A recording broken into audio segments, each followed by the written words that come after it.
Ladies and gentlemen, boys and girls, welcome to the celebration of the life of Johnny Shannon. My name is Dave Rios, and I had the pleasure of working with Johnny for a few short shifts, it seems, at Kono 1011. Those shifts now just seem like they were way too short, and the times we got to spend together at various get-togethers for our broadcasting brothers and sisters here in San Antonio, Texas. And we're going to learn a lot about the life of one Johnny Shannon today. And I hope everyone here gets a chance to introduce, because it's a nice intimate group, gets to introduce yourselves to one another and gets to know how Johnny's life touched you between the years of 1945 and 2015. There's a little dash in between those years, 1945 and 2015. And a friend of mine, Linda Ellis, wrote, "I read of a man who stood to speak at the funeral of a friend. He referred to the dates on the tombstone from the beginning to the end. He noted that first came the date of birth and spoke the following date with tears. But he said what mattered most of all was the dash between those years." We got to spend part of our dash with Johnny Shannon. And we're going to hear about him today. And we're going to hear from his family and his friends and maybe even somebody who went to school with him back in the early days. The tools of his trade were his voice, his personality. And do you kids over there even know what one of these is? There's music on this. And Johnny's job was to put this on a turntable with a needle and make it go through the air, into your car, into your homes, into your hearts. And that's what Johnny did every time he was on the radio. He worked his way right into your heart with a 7-second intro of the song. We all got to witness that and experience that. So let's celebrate Johnny's life. Please welcome his son, John Wayne.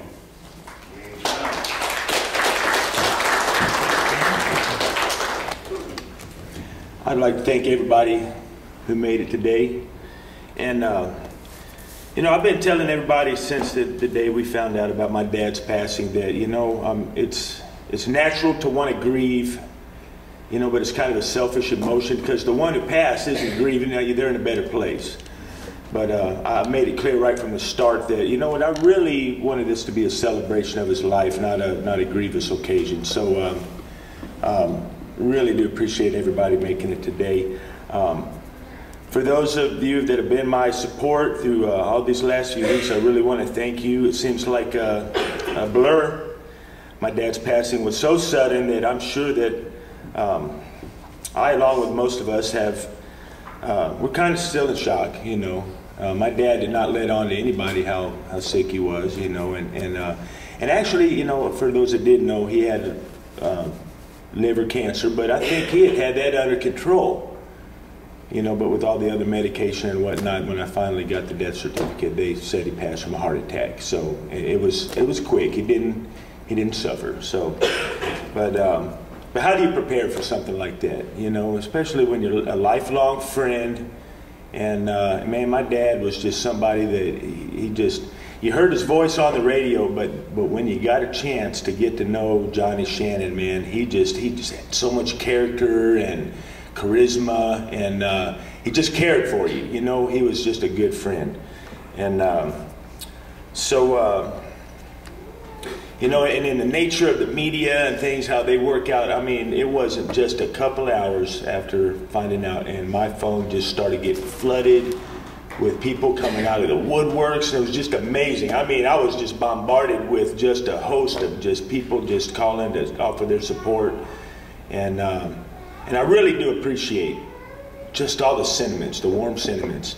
And here's one thing, you know, and I really, you know, if you hadn't gotten a chance to meet my dad, you know what, I brought some pictures. I spent the first week or so just going through boxes and boxes and boxes of old cassette tapes and pictures and photographs, and it's like I just got to relive the whole thing all over again.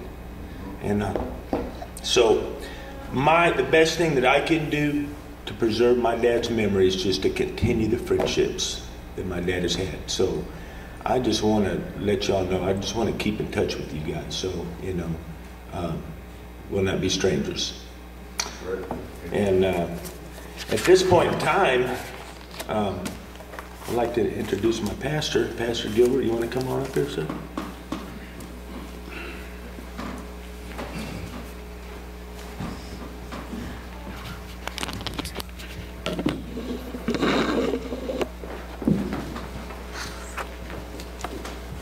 God bless you. I'm going to be reading in the Word of God in Proverbs 17:6.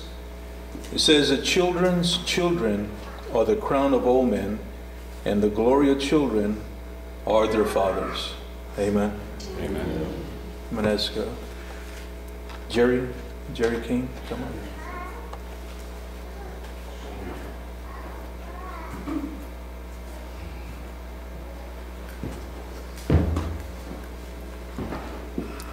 Thank you, Pastor.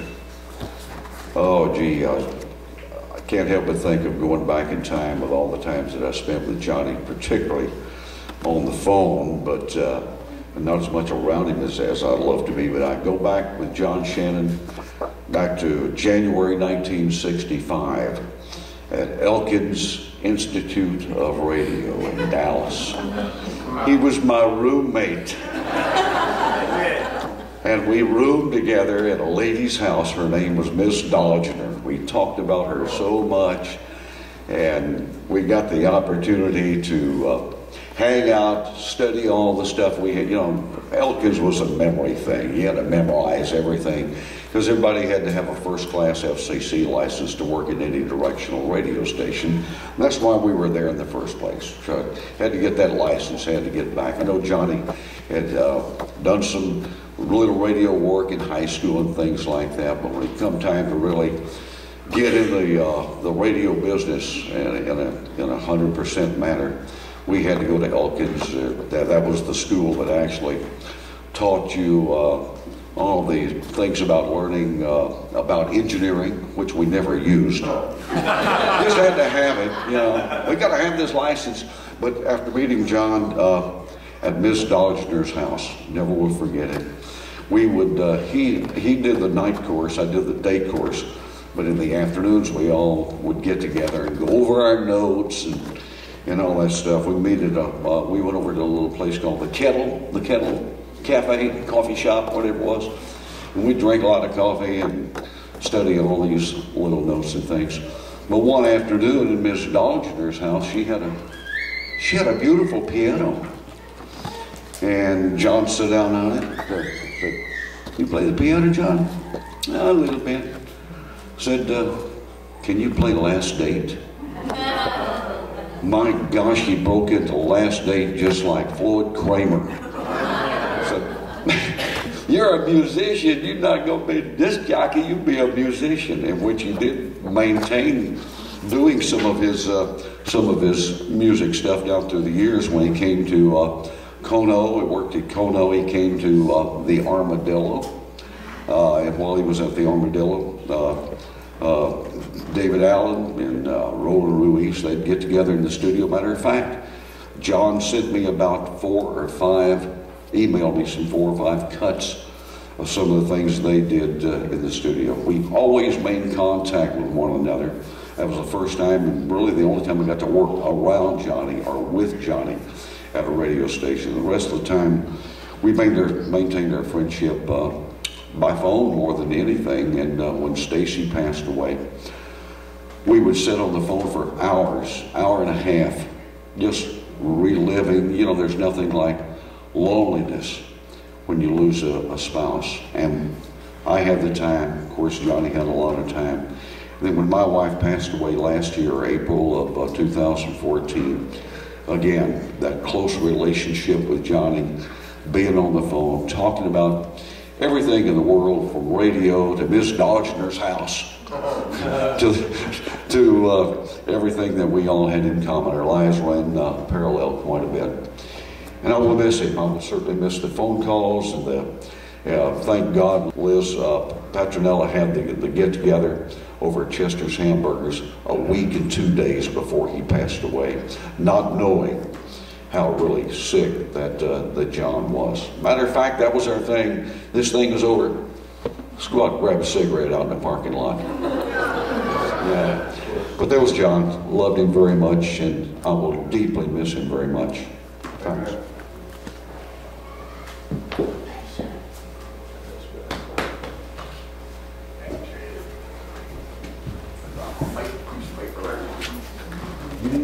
Nope. Steve. You're up.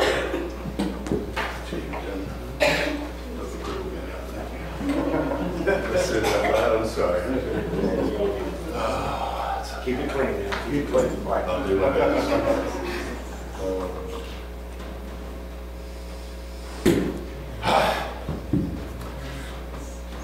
Thank you, Jerry. This is never easy to do. Saying goodbye to you, buddy. 40 years. Let me put on my age here. Okay. Johnny Shannon was born on the 6th of August of 45. And one hell of an explosion hit the world with Johnny Shannon. Oh, also the atomic bomb was dropped on Hiroshima. But Johnny exploded into the world. He says, "Hello world, I'm here." And that was Johnny. He was born in Tyler, and he was born as Johnny Mack Strickland. He was one of 8 children. And about 1.5, 2 years of age, the good old child welfare department came and thought they had too many children. Took Johnny, who was hiding in a closet, and tried to take his other brother, who was hiding in a milk can. They missed him. And so they took him to the orphanage, and Johnny referred to that as the puppy mill. And so this loving couple named the Shannons adopted him at 2 years of age, and he became then Johnny Wayne Shannon. His dad was a real John Wayne fan. His dad was a major, retired major, and his name was Roger, and his mom's name was Nan. And he lived with them 20 years before he went to school with Jerry. And then in the middle of all this, his mom dies. And he remarried, and it was a lady named Dottie or Dorothy. And Johnny would refer to Dottie as his mom through all her life. She passed away about 8 to 10 years ago. And you all know his distinguished radio career. And I always told him, you know, with your voice, what a great way to make a living. It's just fantastic. You don't have to do anything. You just get up there and talk.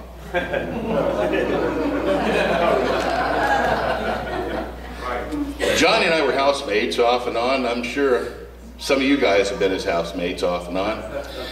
Johnny would always lend a couch to, yeah, right, Dave? He'd always lend a couch to somebody that needed a place to crash or something like that. And sometimes all night would be all week. Sometimes it's all month. But all in all, Johnny was just a great soul. The only thing you had to look out for is when he came in from work, you didn't want to talk to him. You let him unwind. Then all of a sudden I look at him and say, "How you doing?" "Oh, don't ask." I'd ask him a half hour, "How you doing?" "Oh, pretty good." So, in 1991, he called me on July 12th to wish me happy birthday. And I said, "Thank you, Johnny. I quit smoking today." He said, "Well, fantastic. Got some more news." I said, "What's that?" He says, "It's my granddaughter's birthday today." And I said, "Whoa, Grandpa?" He says, "Let's not go there." And I said, "Well, what do you want to do?" He says, "Not Grandpa." I said, "Well, you know, let's do like my nephew calls my dad, Papa." He says, "I like that." So there you have it. Papa was born. A couple of years later, Johnny and I went to the martini party together. It was about a third, fourth time in '93, and I met this little tall blonde-haired lady, and I was talking to her, and I was giving her all the best lame lines I could really muster up. After she rolled her eyes a few times, I thought, God, I will never see her again. And Johnny walked up, and I said, "Oh, good. Johnny, I want to introduce you to my future wife." Both of them stepped back and looked at me, and Johnny says, "Well, is that your martini talking?" I said, "I think I agree with it." So, that lovely lady there is my lovely wife of 20 years, Carol. When she would go out of town on business, she's a lawyer, and she'd go out of town on business, Johnny would come over and be my house guest.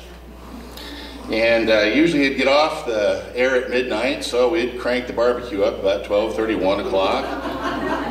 We would barbecue till 4 o'clock in the morning.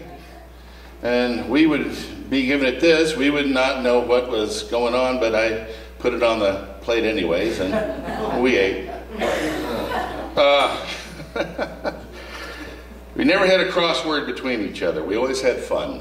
You know, it was always a good time. Every time you call him, he would always be happy to talk to you and say, well, thank you for calling, and this, that, and other, and we'll get together again. And Johnny loved nicknames, and I'd always call him Wheel. Hey, Wheel, how you doing? He was a wheel in the radio station. He just loved that big Wheel name. And he had another name that he would call, and it was kind of a contraction of Brother and Jethro Bodine. I don't know. It came out Brodine. Hey, Brodine, how you doing? So if you ever heard him on the phone talking to that was me. So we'd talk on the phone weekly, and or more.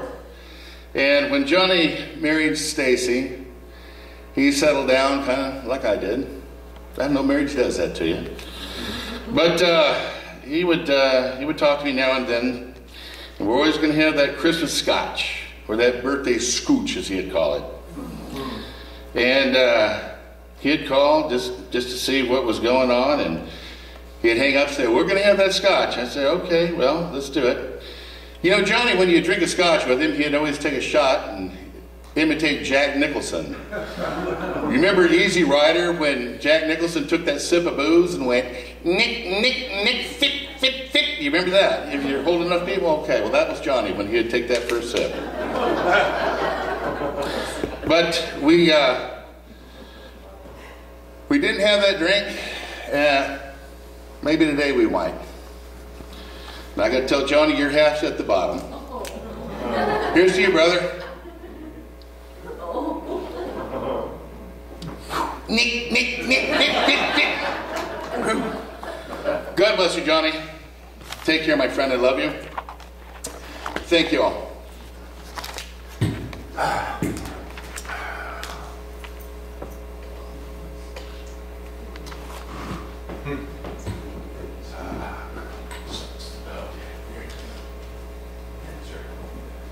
There you go. Get it clean. There you go. No, what girl would you work? Sorry.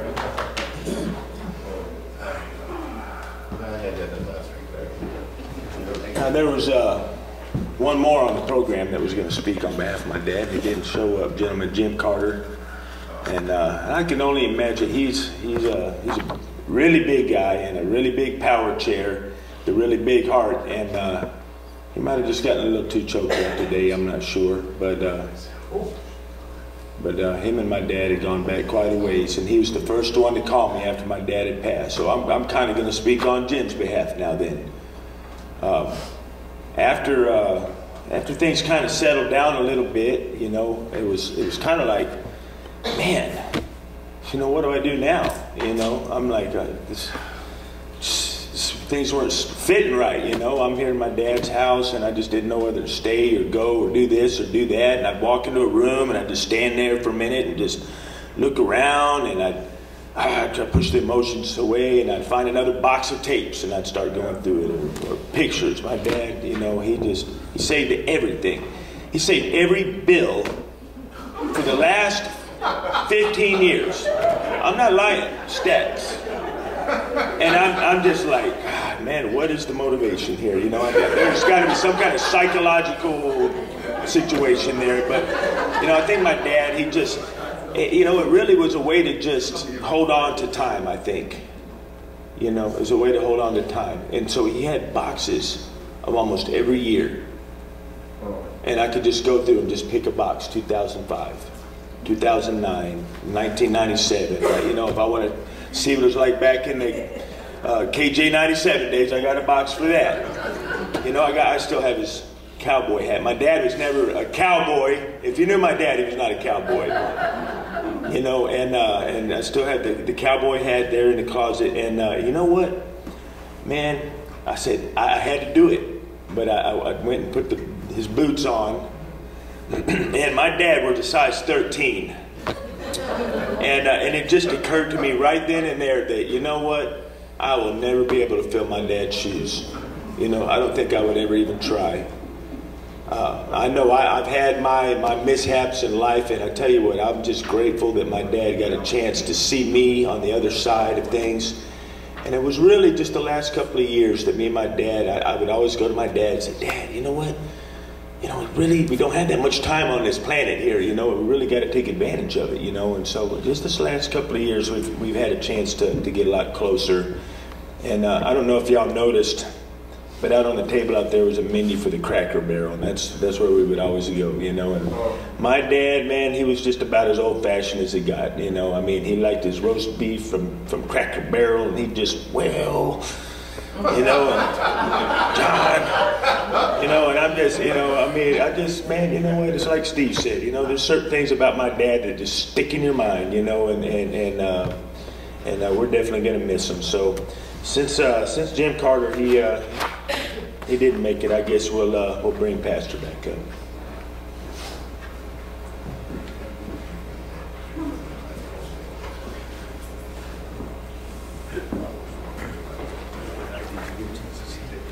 I'm going to be reading from the Word of God in Psalms 90, verse 12. And he was saying something very interesting, you know, and that's what the scripture talks about, that God numbers our days, or our days are numbered. And relationships are very, very important, very important. And that's something that we need to look for, because we're not going to be here forever. And understanding that, very, very important. You know, that one person we haven't talked to in a while, that one person we haven't called in a while. And sometimes we have to get over our issues, and put our issues aside. And we got one shot at life, and one shot only. Psalms 90, verse 12 says, "So teach us to number our days, that we may apply our hearts unto wisdom." Amen. I'm going to ask Blake Lindsley. I'm sorry? Oh, okay.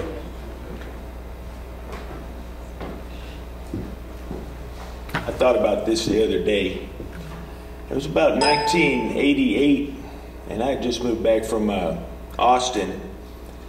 And Christmas kind of caught up with us at the last minute.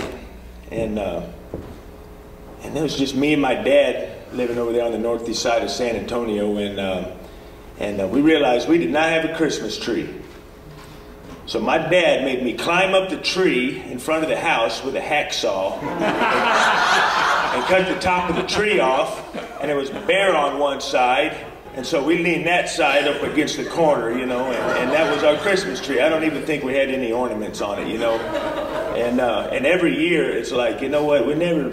It seemed like we, you know, I mean, disc jockeys don't make a whole lot of money, you know, and I know at the time I was going to school and whatnot, but so we'd always kind of just get each other like a pair of socks, and one year he gave me like a key warmer, you know, or, you know, that you put in your keys. Some people in Texas don't even know what that is. Up north, you know, it's a thing that you put it in the locks will get frozen up, and you'd have to stick something in there to thaw it out so you could even unlock the car door, you know, and I'm like, it took me a minute to figure out what it was, too. But, you know, I know my dad, man, that was him. At the last minute, he would go to the dollar store, you know, and he would just grab a couple things, you know, and so it actually, it became our tradition, you know what I'm saying? And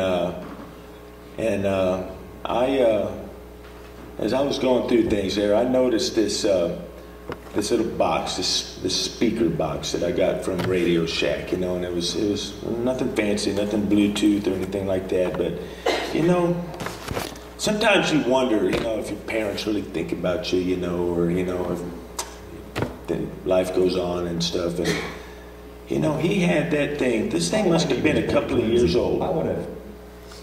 And Thank you for being.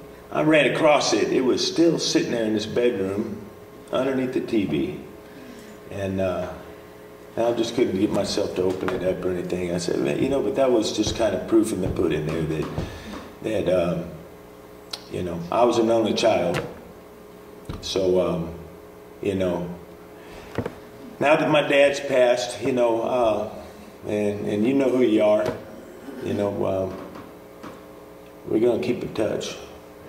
And it's going to be regular. Now, hopefully, how we're doing on that audio and everything, but is it coming? Okay. I can only come up with so much over here. Actually, I could probably talk forever, but you know what? Come by an artist. Man, I tell you, listen, this is Jerry King, man. The other day, I got a chance to go to visit with him and his son. And man, you know, and we got a chance to catch up on memories, and you know, and it's really ironic how things just kind of come together. And I know my dad, I don't think he really knew the sensitivity of the time, but how things had just worked together. You know, like 10 years ago, he got inducted into the Texas Radio Hall of Fame, and just a couple of months ago, he was inducted into the San Antonio Radio Hall of Fame. And somehow something had led him to create a bio. You know. Okay, well then there you go. Thank you, Liz. Well, you know what? That was good timing, because nobody would have known that we'd be sitting here today. But my dad, it just seemed like he had just left me everything I needed.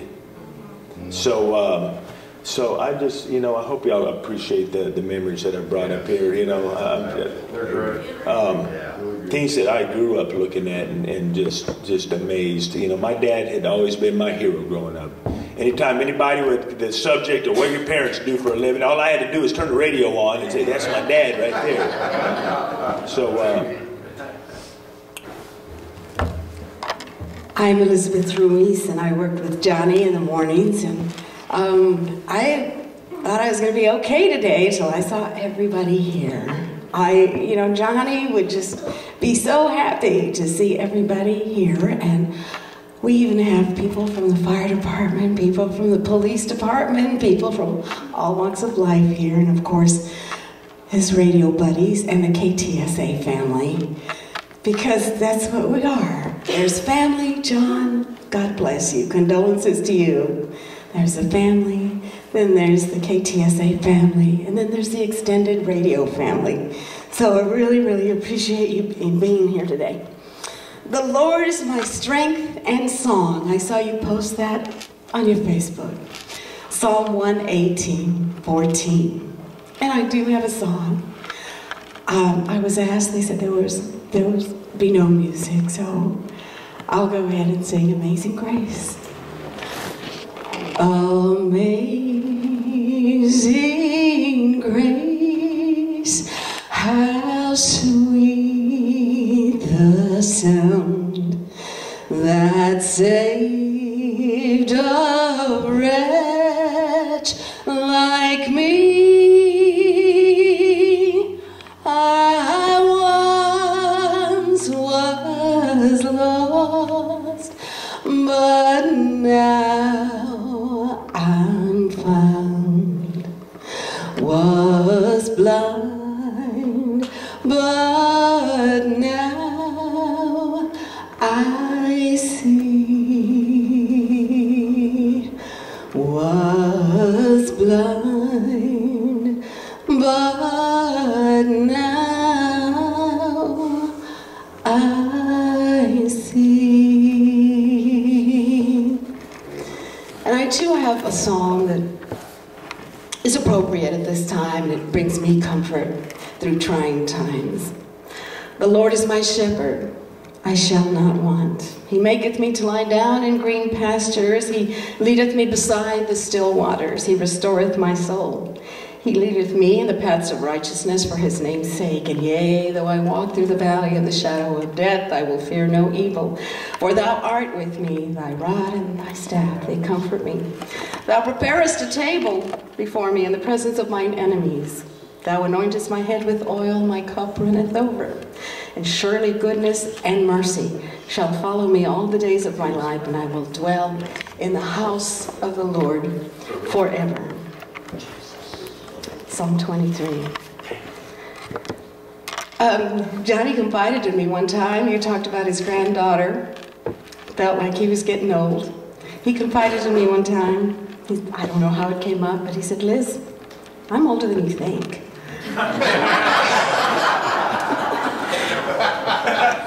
He said, it's not something I broadcast, but I have a great-granddaughter. Wow. And I tried not to go, I just said, Johnny, that's great. He said, yeah, I don't tell everybody about it, but I'm proud to be a great-grandpa. Okay, it's our secret. You're old, so am I. That's probably why I was asked to give the eulogy today, because I'm the oldest one here, I don't know. Well, what a career he had. What a star, a shining star, spinning the records. And yes, you didn't know that you were going to get a history lesson here, but gentleman Jim Carter called him the Surgeon General in the production room. The Surgeon General, because back then, boys and girls, another history lesson, that is a reel-to-reel. And back then, we didn't have edit buttons. We had grease pencils, we had razors, and that's how we did our editing. And Johnny would want to get every last breath out of there, and so there came the razor. And if we chopped off too much, we couldn't press the undo button on the computer. That was it. That was it, folks.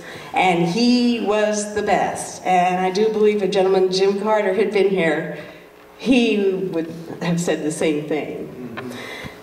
Yes, and he was a perfectionist when it came to his production. And it made me crazy because he edited. He helped produce the news block, and I would say, Johnny, I need this voicer. I need it for my next newscast, 5 minutes. So I'd be there writing another story, getting ready for the news block, and I'd hear him. Oh, everybody, the whole building could hear Johnny hearing his voice at least 3 times, and I'm thinking, okay, it's coming, it's coming. I need the story for my next newscast. But it wasn't there, because he was still editing. He was the perfectionist, and he was cutting out every breath. If there was something he didn't like the way he had emphasized a certain word, he would go back and do it again. Now I appreciate that. I wish I could have told him that I really appreciate him striving for perfection. I can understand. And sometimes there just wasn't time to do it. When I was just saying, is the story ready? But if I could, I would say thank you, because I knew that when Johnny submitted something, it was going to be there. He never said, okay, it's in there. And without it being there, fully produced, and ready to go on the air, I had that confidence. I didn't have to play Johnny's voicer or play Johnny's package to know it was going to be there. I could go on the air, play it, knowing it was there. And knowing that you could never hear him breathe. Johnny could never breathe.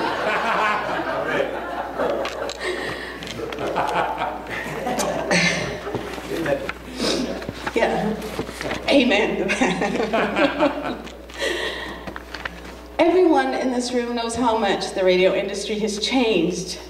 From the time we had personalities, big personalities like Johnny, solid gold Shannon, right? And then a lot of things were computerized. There was syndication. And Johnny, wow, I mean, he was flexible throughout his career, because he went from Conroe, Texas, and then he got to work in New York, and then came back to Houston and Austin, and then back to San Antonio, and he worked in country radio, and then he worked for Magic. So throughout his entire career, he was flexible. He changed with the times. And then he was doing production at KTSA and for our sister stations, and we were looking for a traffic reporter. And so I said, there's this great voice. And I told our news director at the time, I said, why don't we just use Johnny? I mean, he's lived in San Antonio for so many years. He knows the streets, you know, and we could always teach him to do traffic. And but what a great voice. And he could still do production. So that's how he came into the news department doing traffic. And then from there, that job went away. And then there was a news reporter job opening, and there he went. Talk about being out of your comfort zone. There he was covering stories for us. And I know he would come back and he would say, you know who was there? Bear County Judge Nelson Wolf. I thought, yeah, but the story, Johnny. Who was there? I saw the mayor. The story, Johnny. But he did enjoy that. But it was tough. And his job was to come in at 4:15 in the morning. And we could count on Johnny. I mean, like clockwork. We knew he was going to be there. He was dependable. Talk about perseverance. Talk about dedication. He was there. And when he wasn't there on time, we knew something was wrong.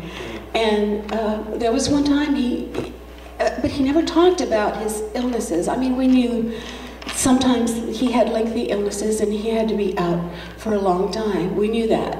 But it's not something he talked about. He didn't come in and talk about his aches and pains. He would come in and say, Liz? And Carol reminded me of that. Carol, because she said, he would call me and say, Carol? Didn't he always start that way with his tone? But there was one morning he called and he said, Liz, I'm running a little late. And I didn't ask. I said, just get here when you can. I knew if he was running late, there was a good reason for it.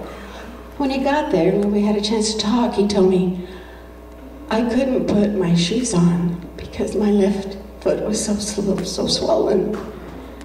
And I said, Johnny, go home. You don't need to be here. Go home. And he said, well, you know, by that time, 4:30 in the morning, and he said, I can't see a doctor anyway. He said, I managed to get some sneakers on, I'm fine. And I'll see the doctor later today. But that's how dedicated he was.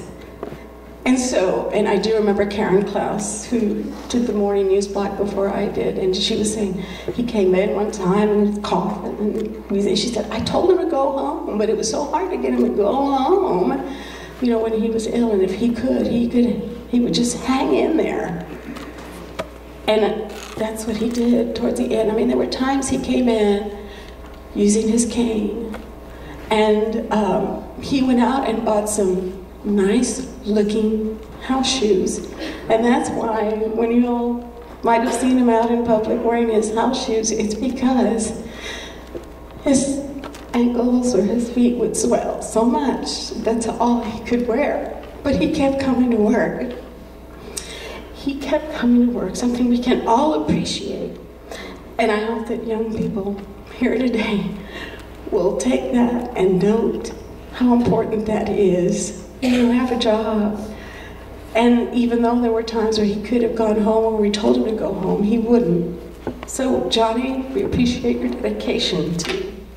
He was a very private person. He was quiet. He was not loud. He was not braggadocious. He was in the Texas Radio Hall of Fame. And then most recently, I was so blessed to be there when he was inducted into the San Antonio Radio Hall of Fame.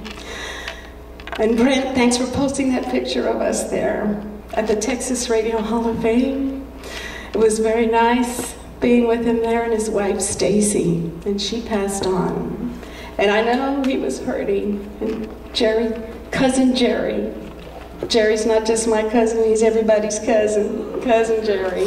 Thanks for being there. Thanks for being there for Johnny, for that. He reinvented himself. He did what it took to continue doing what he loved best, and that was radio. And how blessed he was, and how blessed I am too, and how blessed many of us here are that we work for a place that allowed him to continue doing what he did best, a place that allowed him to reinvent himself, a place that allowed him to try to learn new things so that he could continue doing what he loved best till the very end, and that is radio.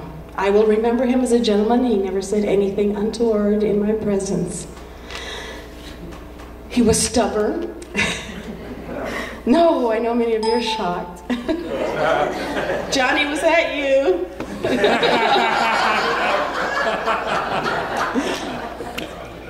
But he never said anything untoward in my presence. He was a gentleman, a gentle man. And I love him, I will remember him. And Bill O'Neill, our news director, thank you so much for your patience. It's hard for me to work at a station when there aren't any others around. And I still have his cell phone number posted on the bulletin board, and you haven't taken it down. And I still have his email for those times that I could just glance up there and call him. And I had to call him on his old antiquated phone, because he said he did not like for me to call him on the smartphone that the station gave it. I would like to ask now if we could all stand, reach across the aisle, hold hands, and say the Lord's Prayer.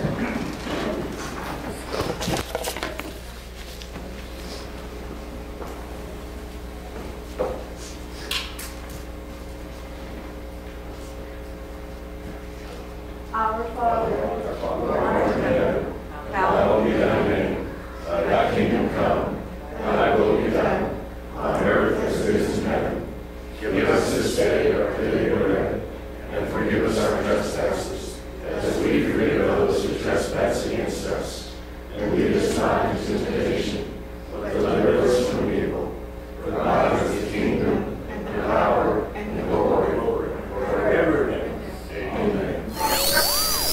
Austin's Key 103 giving away a bunch of cars and giving you a chance to call up and guess a little bit later on. Don't run off. We'll be taking your calls not long from now right here at Key 103. Here's the question. Are you going to take a video of me taking a video of us? Here's the picture of the... We're picking a picture. So here's the question I have for you. And we want... Go ahead. They're all ears. We need a picture of you. Because Daryl and I were just talking about how wonderful you are in the air. Roger Allen always says, you got to listen to Johnny Shannon. Does he really? You have to listen to how tight his board is. Where did you get your technique?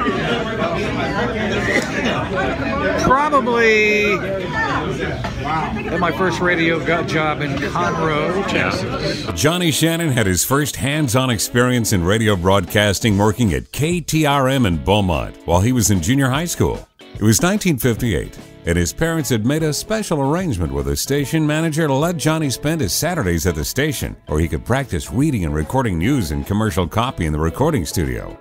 Johnny also spent time in the control room with local jock J.P. Richardson, otherwise known as the Big Bopper. When he was a senior in high school, Johnny got his first real radio job on the air after school at KMCO in Conroe. After graduation, he attended the Elkins Institute of Broadcasting in Dallas, where he earned his first-class FCC license. In the summer of 1965, Johnny landed a weekend air shift at Kilton, Houston. But a year later, military obligations brought him to San Antonio for the first time. While in training at Fort Sam Houston, Johnny was hired as a weekend jock at KTSA. He moved around the state a bit after that, but returned to KTSA full-time in 1968. He did a brief stint at Kono, then moved away again for a few years. In 1973, Johnny returned to Kono as afternoon jock and image voice. He would then work as program director of Kitty and Keys, moved to Kerrville briefly, then returned to KTSA in 1979 for a midday air shift. Next, Johnny worked in Austin radio for 5 years. But who can ever get San Antonio out of their mind? So back he came to work first at KSMG, then KDIL, and KJ97. Then Johnny finally hung up his traveling headphones and returned for the 4th time to KTSA. Thank you, Liz, and thank all of you for being here. And special thanks to those who decided that I would be inducted here. I appreciate that very much. So many people to thank in so many ways. You've heard so many times that San Antonio is considered a very unique city. Well, we could say the same thing about the group of broadcasters in San Antonio. You just don't find this kind of friendship and camaraderie that we all seem to have. And you'll also notice that every time there's an event like this, if it's a luncheon or an induction, we all walk away having made new friends, because we run into our friends and we meet their friends, and so it's all good. So once again, thank you very much. Well, you're tight. Now, you don't let the automation take over. You have your own style. What do you call your style? Oh, I've never tried to define it other than just, first of all, do what they expect you to do. Yeah. And add some of your own creative ideas and techniques, and try to make it exciting. 4 o'clock on a Kona 101 Viva Fiesta Winners Weekend. Stand by to win and celebrate with 3 Dog Night. 326, Johnny Shannon here at KTSA, and we always want to know about it if you wear your gold and silver button to work. Our button spotter would like to go to work on you. Austin's Key 103 giving away a bunch of cars and giving you a chance to call up and guess a little bit later on. Don't run off. We'll be taking your calls not long from now right here at Key 103. Well, this is it for Houston weather. Warm through Tuesday. Scattered sunshine tomorrow afternoon. Showers on Tuesday. Overnight low 65. High tomorrow going to be 84. Now it is 78 at the airport. 77 at Tilt. Hello, this is KONO. Who is this? Is this Shannon? Yeah? Hey, wait a minute. I recognize your voice now. Wait a minute. Say something I would recognize. I think I recognize you here. Well, you certainly are a freaky person, Shannon. Now say hello, freak, you're on the radio. Hello, freak, you're on the radio. That's who it is. This is old gentleman Jim Carter, isn't it? Who it is. Hello, KONO. Hello, Shannon. Bobby Dark. Bobby Dark? Yes, well, Bobby. Birthday, man. Thank you. KONO News. And I'm Shannon with more KONO rock and roll. Hot Country KJ97 giving away the best George Strait Music Festival tickets. Your chance to win is coming up this afternoon a little after 5 o'clock. Good times and great oldies at Magic 105 FM. This is Johnny Shannon wishing you good luck. Keep listening for the sound of that Longhorn steer to qualify and win just like magic.